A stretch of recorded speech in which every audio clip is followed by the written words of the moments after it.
morning. What's happening? So this morning we're waking up in Death Valley, right outside of Saline Springs. Lower Springs is that way, Middle Springs is that way, Upper Springs is on up, and listen. Those are wild burros. Yeah, donkeys in the middle of the desert. Don't know why they're here, don't know how they're here, just know that they are here. Heard them last night, heard them this morning, and they're out walking around in the field. Check out that view back there behind me. God, that's amazing. So I can't soak it in for too long. I've had my breakfast, I've had my coffee. I'm getting ready to pack up the truck now and head out towards Permit Springs. And then I'm gonna go check out some ghost towns today, so let's roll. Just met some really cool people from the camp up the road.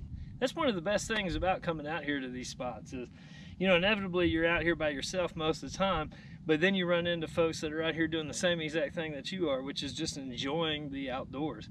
And then even cooler is whenever you run into folks like that have been traveling all over the place, you could sit down and have story time for hours talking about each other's different experiences. Really cool thing. You should really get out here and try it.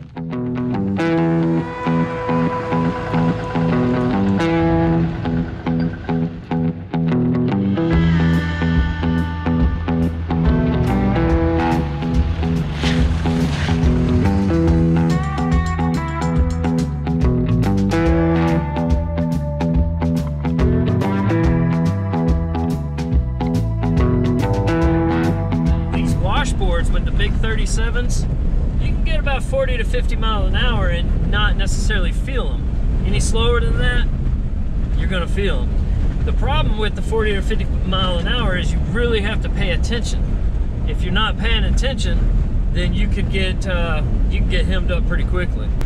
Rain, like rain that we had last night, comes through here and really washes things away, and it changes the condition. So in this particular case last night when it rained, the road is totally different than yesterday when I came through. So there's new ruts in the road.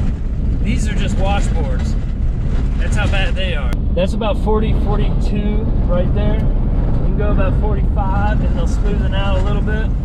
The slower you go, the worse they are.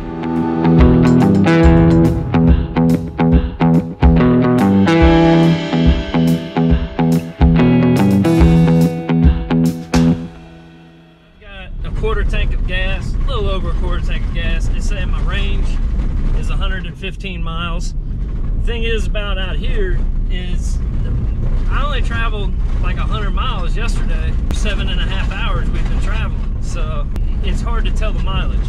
Permit Springs is where I'm headed. They've got gas. Hopefully they have some diesel. Pretty sure they will. When it's not those washboard roads, it's washboard and really rocky roads. We're leaving the rocky area now, but you can see all the rocks up on the side of the road. I mean, that's what you got in the road too. You come out here just on your stock stuff, you're gonna be fine doing it, but if you do it on more than a regular basis, you're gonna definitely want to probably think about upgrading. These higher end shocks tend to handle this stuff a little bit better than just a standard stock shock. That's just my experience. Check that out. Don't mind the wind though. Damn. My damn hat! Hold my hat! My hat blew off, Daddy. Come back!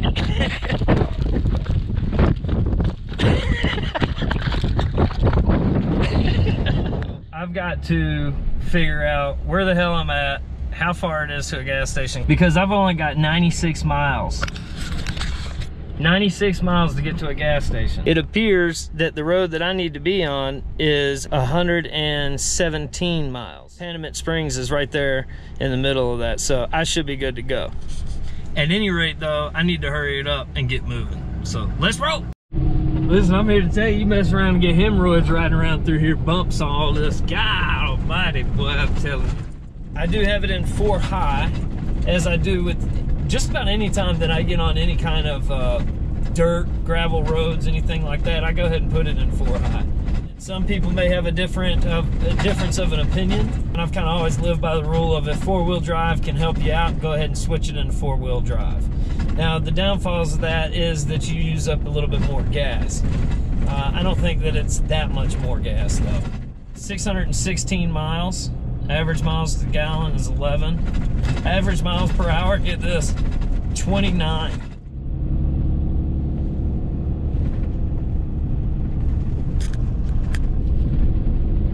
About to be driving into those clouds.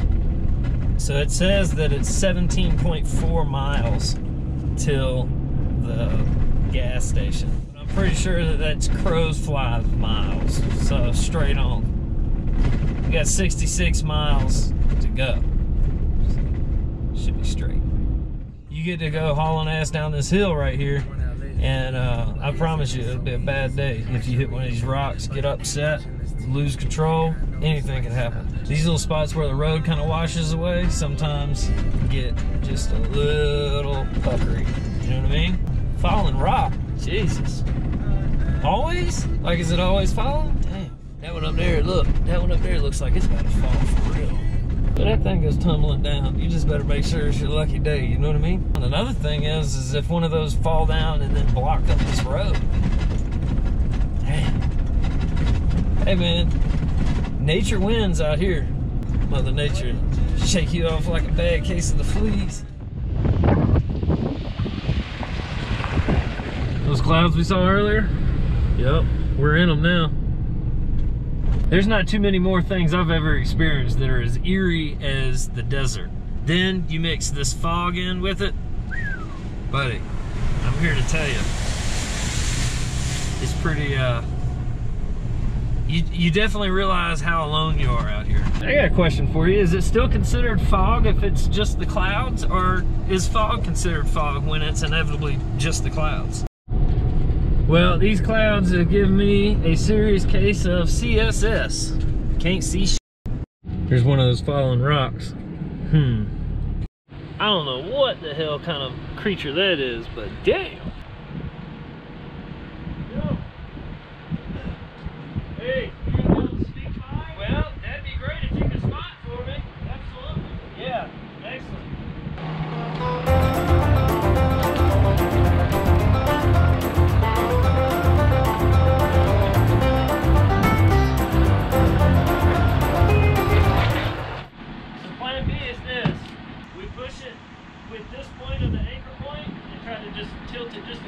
To the left.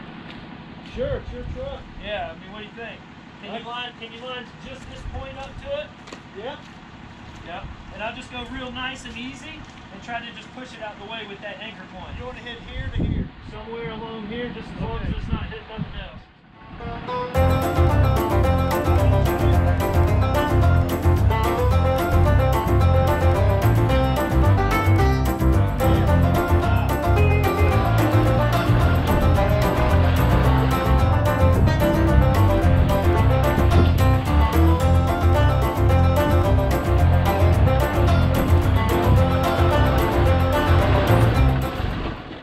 I'm gonna pull up some and I'm gonna get the hot water going so we can rinse our hands off.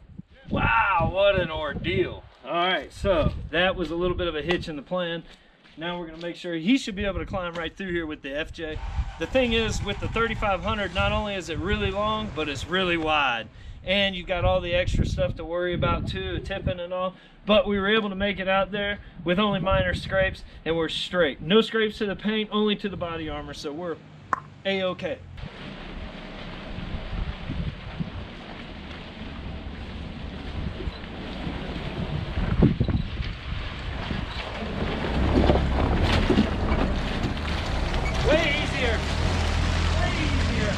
Nothing like showing off, huh? Yeah, there's nothing like being a 1.5 foot narrower. Woo! It is a wind chilling 43 degrees, and I just met Bob. He helped me get through the pass. Thankfully, that was that FJ that I passed earlier. Thankfully, he was coming up and he helped me spot my way through the pass. Without him, man, it would have been definitely tough for sure. So thanks, Bob. I appreciate you. Neither one of us know how far it is to Panamint Springs. Neither one of us know if we've got enough gas to make it to Panamint Springs. So it is what it is. All else fails, we got each other. So that's all that we need. Oh, and I got beef stroganoff, so I mean, I can cook beef stroganoff that'll last us a couple days, at least. I mean, really, I don't even know where the trail is. It's wild, dude.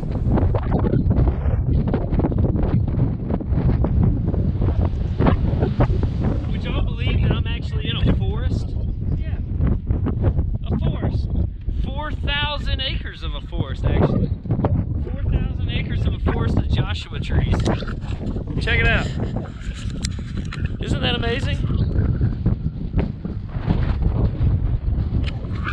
is a crazy place, man. Just the raw power of Mother Nature is ever so present whenever you're out here. It's unbelievable. You got wind, you got rain, you got hot, you got dry, then you got mud. I mean, it's just snow. Then you got snow. It's crazy, man. It really, really lets you know how small you are when you're out here.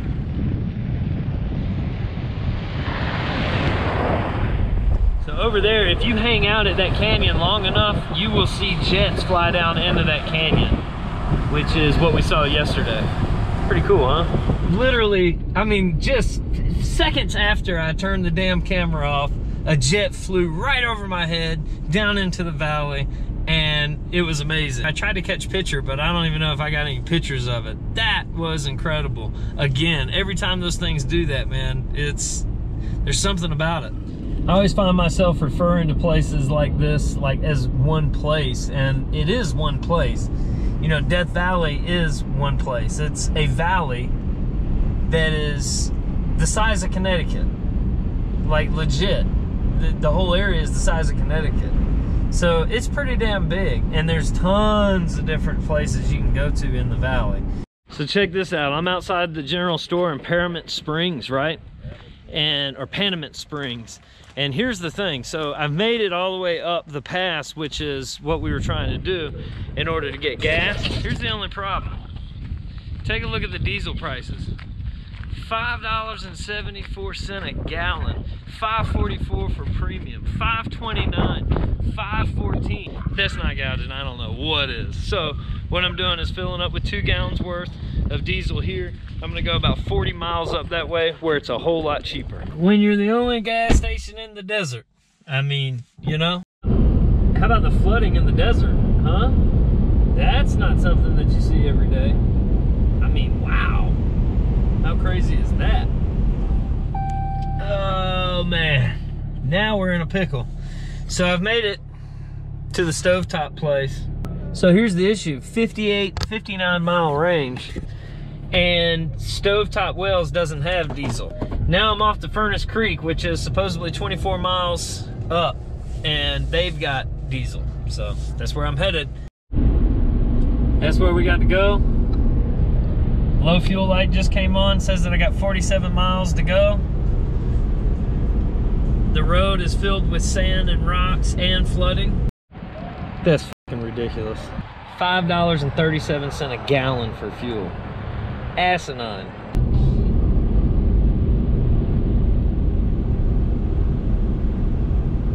Whew. Buddy. Man, that's been a long day, son. Golly. So I finally found camp. We're in some BLM land just outside of Death Valley, and that's kind of the view for tonight. Pretty cool spot though. It's got a little pavement area for me. Look at the truck. Truck has gotten a workout today for sure. Let me tell you the realness of the situation. My beef stroganoff that my mouth's been watering to come up here and try this beef stroganoff that I picked up. And the whole day today I'm thinking, that's all right. As soon as I get to camp, I'm gonna make this beef stroganoff. Still got the beef stroganoff. And I got the beef to do the beef stroganoff. Only thing I didn't get was the milk. Not gonna be having beef stroganoff tonight. Looks like tonight we're gonna have chicken, onion, and cheese tacos, and that's all I've got. So let me tell you about the desert in the wintertime. With this bad boy, I got a heater. So I fired that bad boy up. Now I'm up to 70 degrees. As far as the ultimate overland rig, this is getting close. It's getting close. The only thing that I would say is that in the muddy situations like today with the boulder, with those situations, this truck's definitely heavy. It's also very wide. So getting it in and out of places like I get the 4Runner, it's 2 totally different things. So that is the first 3 episodes of my trip out to Death Valley. I stayed in this area for right around 12 days. This is only the 3 days that I was actually in the valley itself. From Death Valley and from where you just finished watching, I traveled up to Las Vegas where I was able to catch parts of the Mint 400 kind of pre-race stuff, and then I camped outside of Vegas in a dry lake bed. From there I traveled back down to Death Valley where I was able to see the ghost towns and such. So there's some more episodes coming, so stay tuned for that. Make sure that you like, subscribe, do all that fun stuff. Also, I have a full rig walk around of the 4-wheel camper that I was in, as well as a full factory walk around so you guys can see how that is made. So stay tuned for more. Hope that you enjoyed. Till next time, peace.